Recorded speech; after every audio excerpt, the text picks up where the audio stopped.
Fatima's beauty radiated not only in her features, but in her character. She was the epitome of humility, kindness, and brilliance. In school, her diligence and amiable personality made her the darling of lecturers and students alike. Whether it was a group project, a charity drive, or a casual hangout, Fatimah was the first choice for everyone. She carried herself with grace, her wide, disarming smile putting people at ease. Titi, on the other hand, was the complete opposite. Though not unattractive, her arrogance often overshadowed her looks. She was an average student, quick to flaunt the little she had, and often mocked others who didn't meet her self-imposed standards.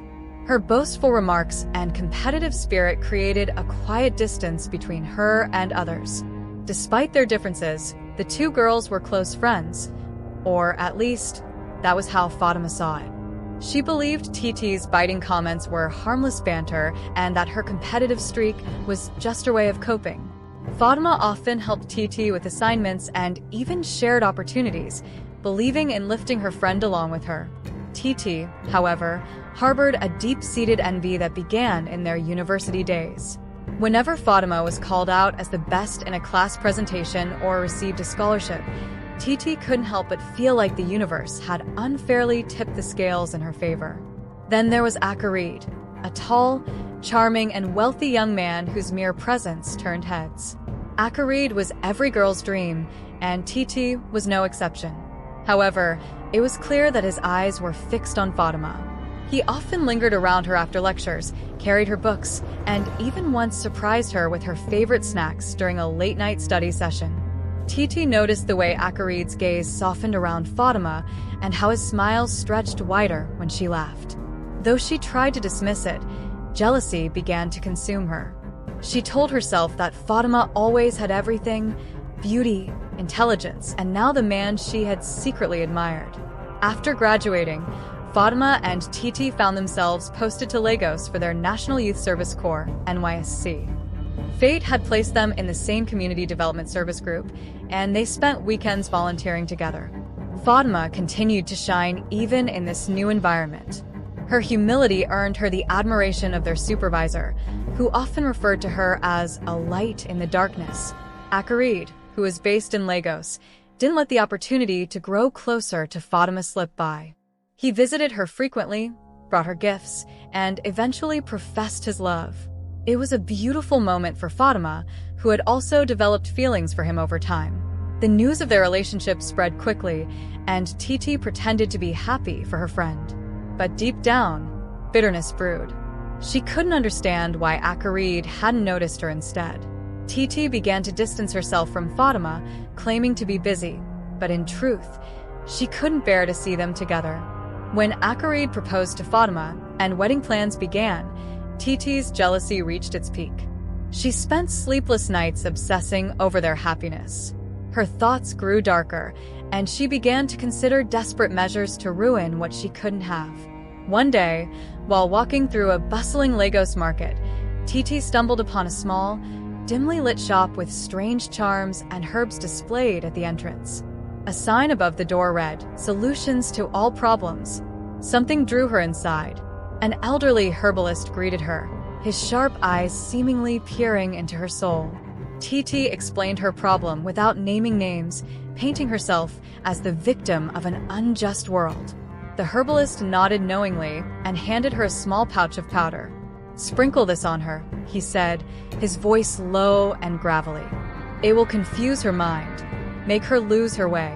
But remember, every action has a consequence." Titi hesitated for a moment, but quickly dismissed her doubts. She had come too far to back out. The wedding day arrived, a sunny Saturday filled with promise. The venue was adorned with white and gold decorations, and friends and family gathered to celebrate the union of Fatimah and Akarid. Fatimah was a vision in her white gown, her smile radiant as she walked down the aisle. Titi, dressed in a pale pink bridesmaid dress, looked on, her heart heavy with jealousy. She had come prepared, the pouch of powder hidden in her clutch. During the reception, as the couple danced to the cheers of the crowd, Titi saw her chance. She pretended to hug Fatimah, using the moment to discreetly sprinkle the powder on her. She stepped back, a fake smile plastered on her face, and waited. At first, nothing happened. Then, as Fatimah was about to give her thank you speech, she froze. Her eyes darted around the room, her breathing quickening. She began to mumble incoherently, clutching her head. Gasps filled the room as Fatimah collapsed, writhing on the floor. Pandemonium ensued. Akarid rushed to her side, while family members called for help. Titi, feigning concern, watched as Fatimah's condition worsened.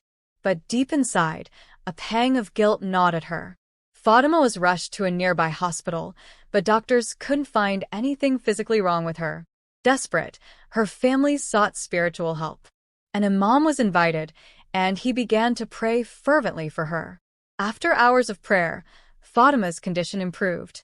She opened her eyes, tears streaming down her face, as she recounted a vivid dream in which she was being attacked by dark shadows, but saved by a blinding light. Meanwhile, Titi's health began to deteriorate.